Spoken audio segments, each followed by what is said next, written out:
I'm guessing that carnivore helps with having the energy to do that at 59. Becky, how did you find carnivore? So I have been on every diet in the world through my life. And I did the no fat, low fat, Weight Watchers, all of it for years. And then I'm not sure exactly which year where I started finding keto and dietdoctor.com. That was probably about 5 or 6 years ago, probably. And then within the last couple of years started like paying attention to like carnivore. Like I had seen a magazine article with Kelly Hogan years ago, and I was like, what's zero carb? What is this? So I went down that road, and I always wanted to try it, but I just kept like watching and learning, like Dr. Berry, and getting onto YouTube, finding more carnivore people. And then the summer of 22, I was like, you know what? Let me do the 30 days of carnivore. Let me just try 30 days, and if I don't like it, I'll just go back to doing keto or whatever or something else.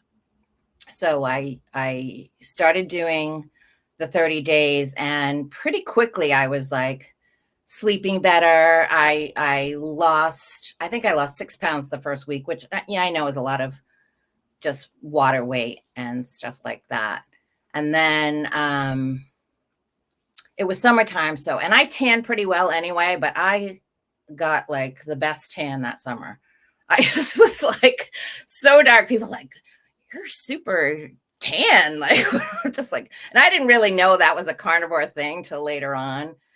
And also going to the dentist, my cleanings were like super quick, and like, she's like, oh, your teeth look really great. You must be like really flossing a lot. I'm like, not really. I didn't say I was doing carnivore. I just was like, isn't that interesting?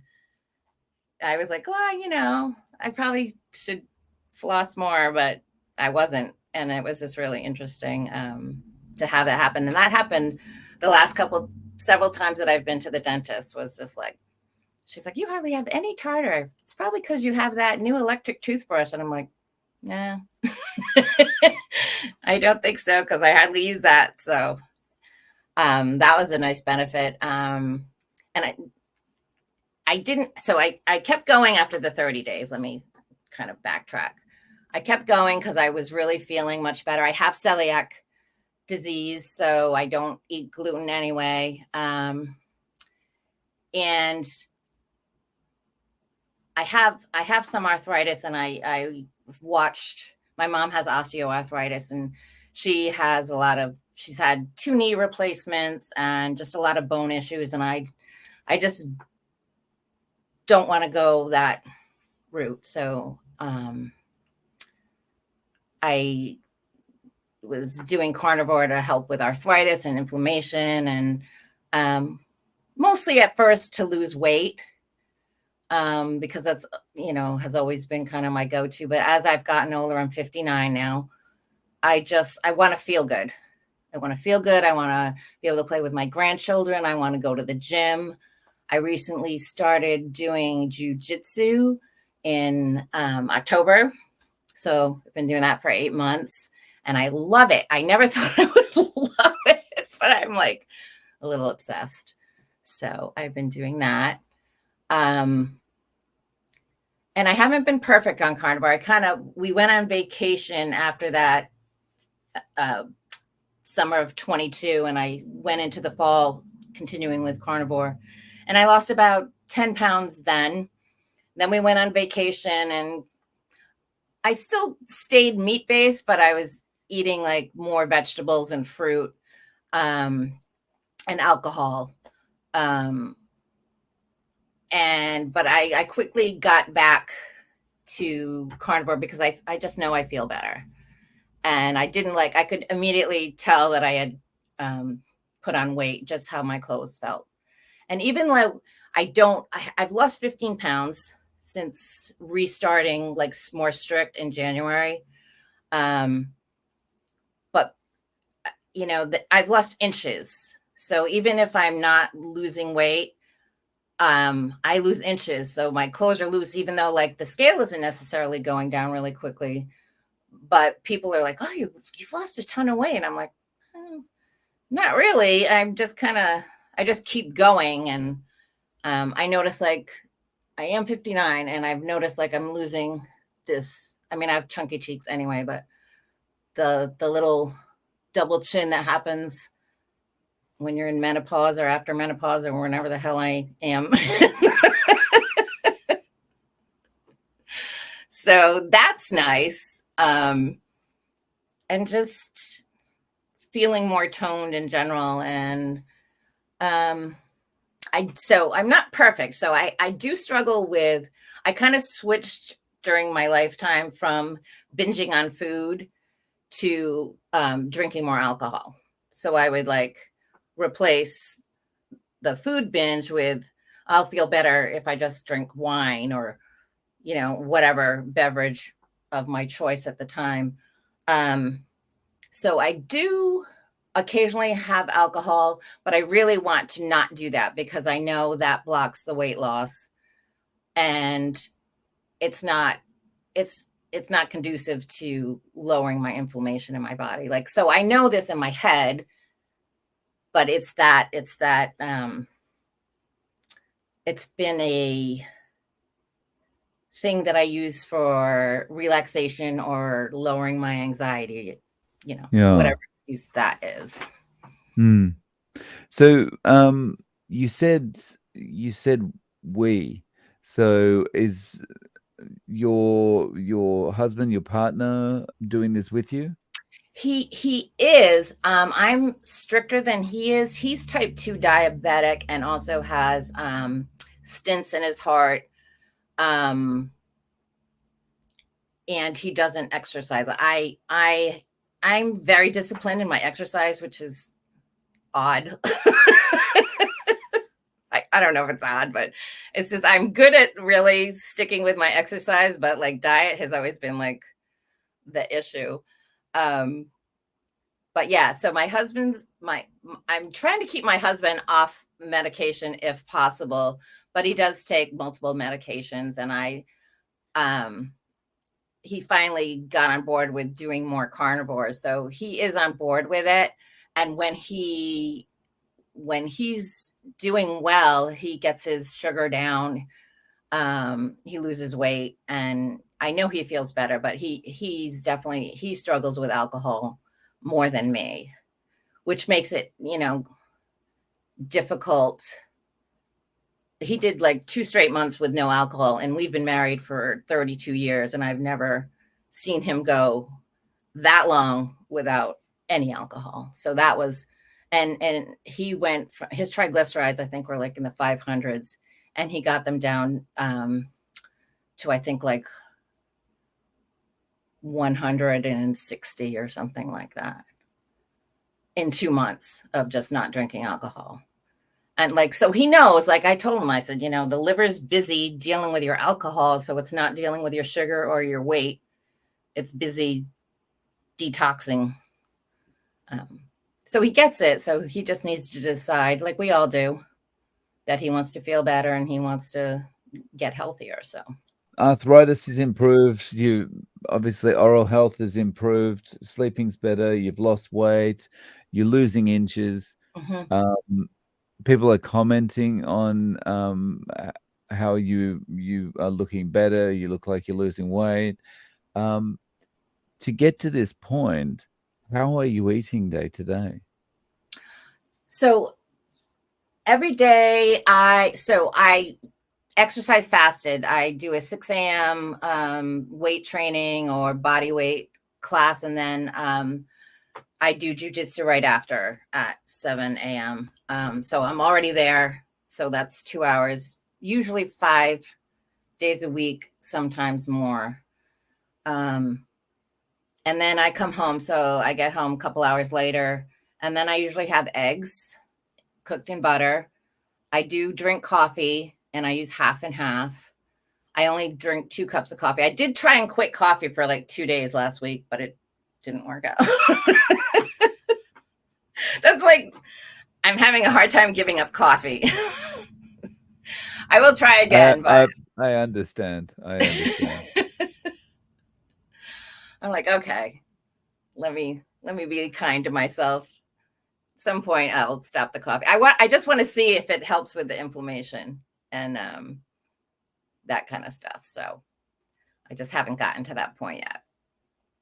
What the heck was I talking about? Where was I going? So the eggs for Eggs for as a first breakfast, meal? sometimes with some cheese on it, cheddar.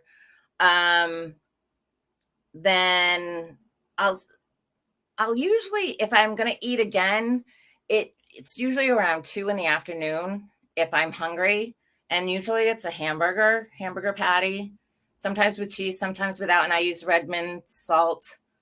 And then for dinner, I prefer ribeye steak. If we have it, that's great. Sometimes we have chicken, but I'm finding that I just prefer beef.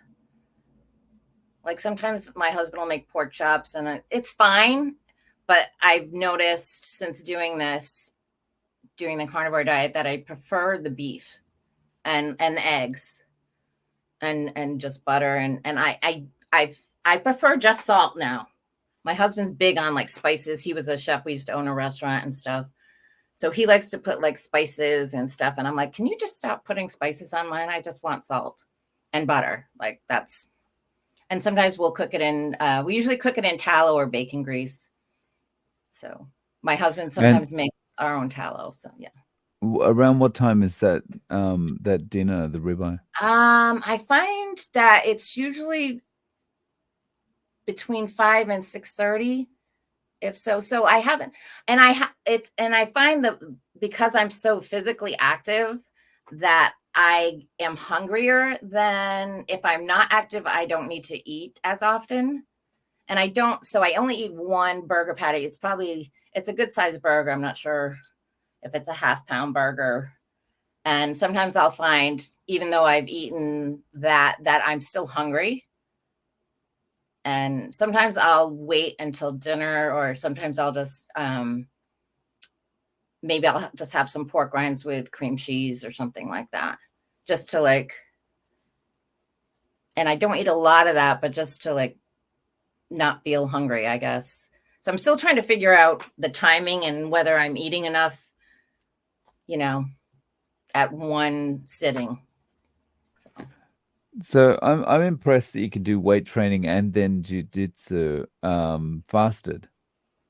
Yeah, I'm a little, I used to do kickboxing too when I was in my 40s, and I get a little obsessed with things when I find them very interesting, and like it's such a stress reliever. And what I like about jiu-jitsu is that you have to use your brain, like it's like playing a chess game. And so I didn't think I would like it, but then I started doing it, and it's like this challenge of, oh, I want to be able to do that. And it's just, progressive kind of learning. So, which, I guess I'm guessing that carnivore helps with having the energy to do that at 59. So. Yeah. And I'm guessing the eggs taste pretty good after you've done that amount of exercise as well, right? Yeah. And I'm actually hungry by the time I get home. I'm like, I can't wait to eat. And my husband he'll fast more because he's not as active too. He'll be like, no, I'm not going to eat yet. But I'm like, I need to eat. I'm like, I need to refuel. It just depends on how active I am, whether like on the weekends, I find if I'm not exercising first thing in the morning, I can wait longer and just eat later in the day, or just eat lunch, or just wait. What kind of feedback have you had from people when, like you mentioned, people are noticing you're losing weight and things, but when you say, well, this is how I'm doing it, what kind of reaction do you get?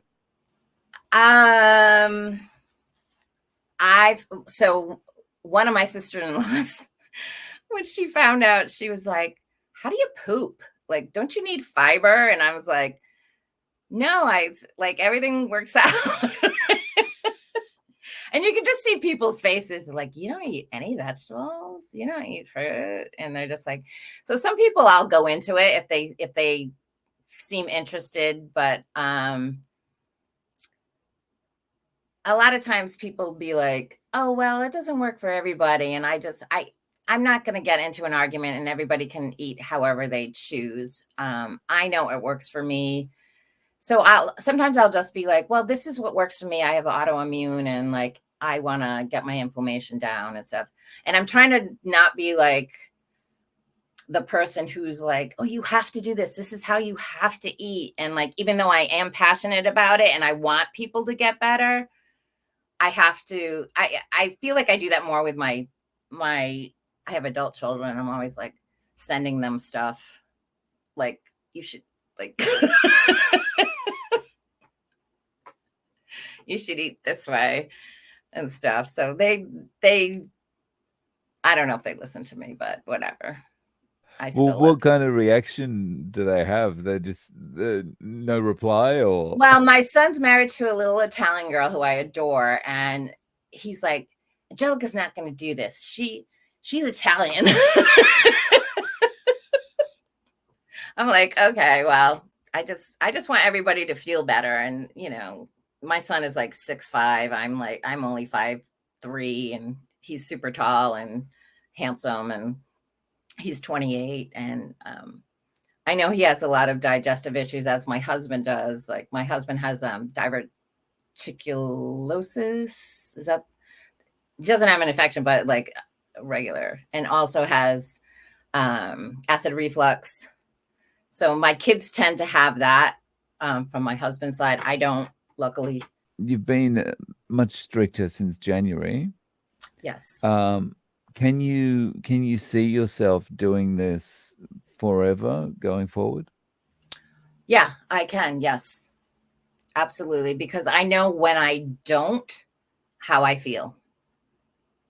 And I just don't feel right. And I immediately feel bloated. I did try to be a vegan in 2011, 2012. We watched, my husband and I watched that documentary of Forks Over Knives. And we're like, oh, this sounds like a good idea. And so we tried that. And that was like completely, you had to be completely fat free. Plus I had to be gluten free because of my celiac. And I was always starving. I felt horrible. My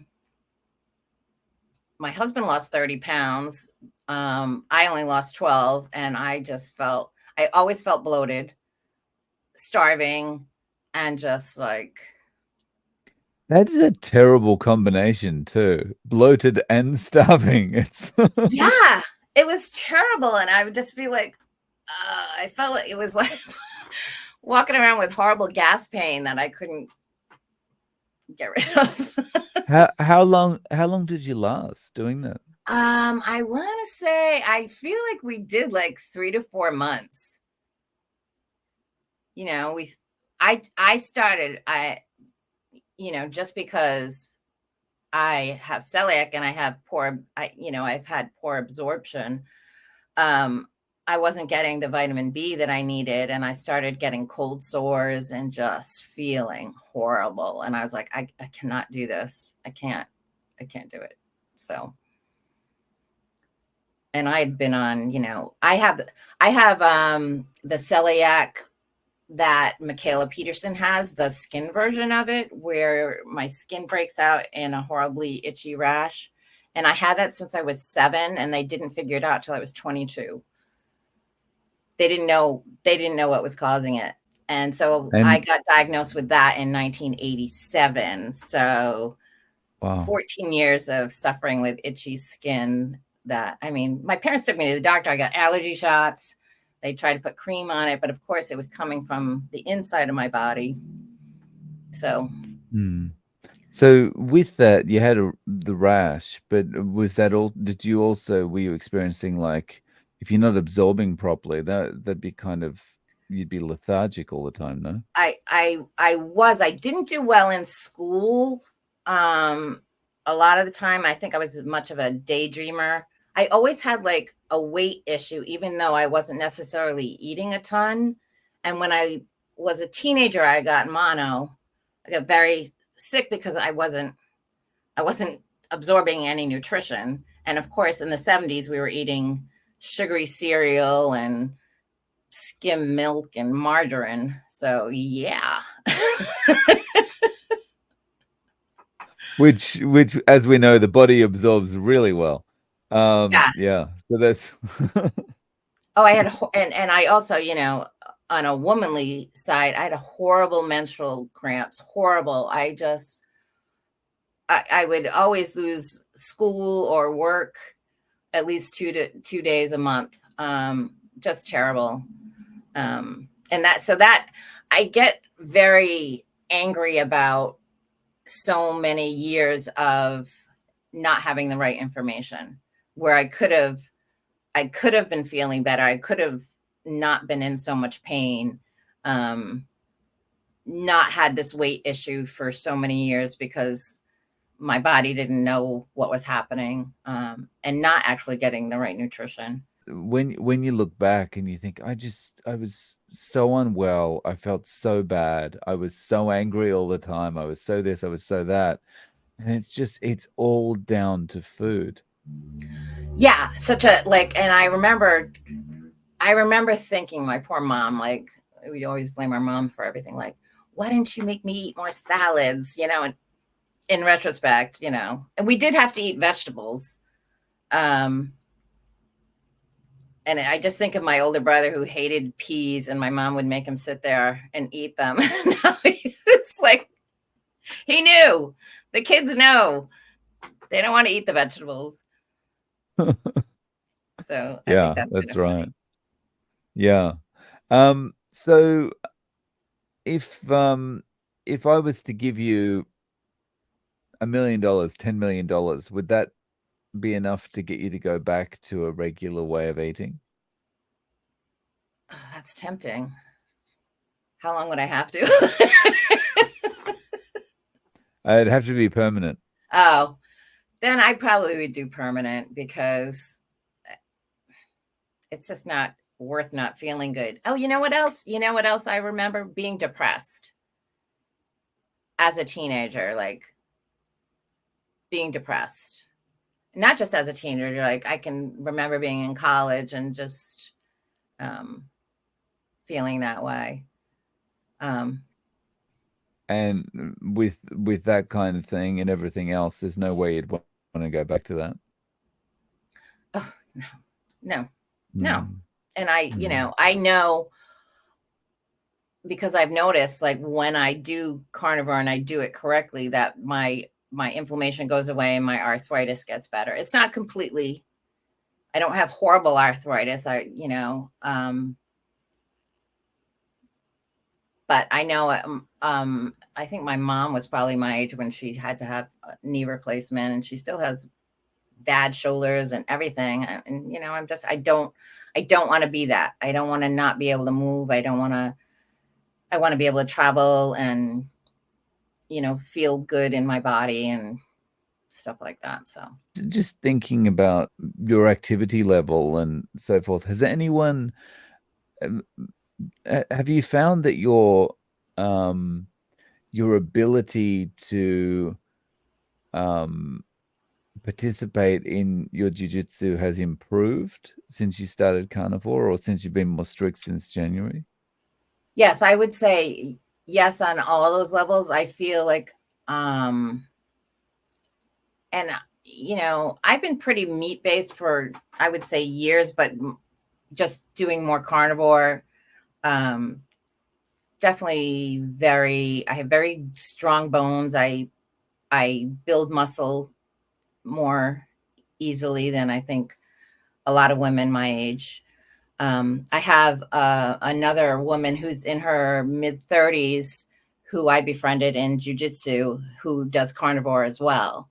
And she's amazing, and she's one of my favorite partners to work with, because she's really good, and we just have a great time. And she didn't really talk about it. She had mentioned, like, on Thanksgiving, that she just ate a big old turkey leg, and I was like, So then we started talking about it, and I'm like, oh, do you do carnivore? She's like, yeah. So now we kind of joke about going out for a giant tomahawk steak at some point.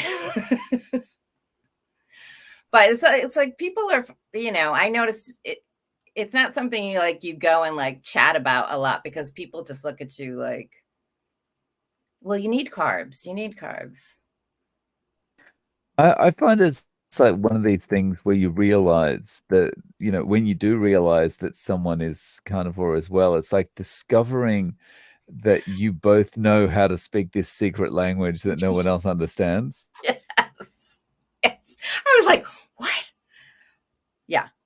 You instantly know things about each other that, can remain unspoken. And also, like you can just say little things and the other person goes, yeah, I know exactly what you're talking about. Yeah. Yeah. It's really, I was so excited to find somebody else in my exercise world that does carnivore. And I was like, oh, and a woman on top of that. Like, I was like, yes. Yes. Nice. So, if someone asked you about carnivore and said, look, I'm going to start this, what can you tell me to help me do this properly? What advice would you give them? Um, I I would say probably start keto to kind of get yourself more fat adapted before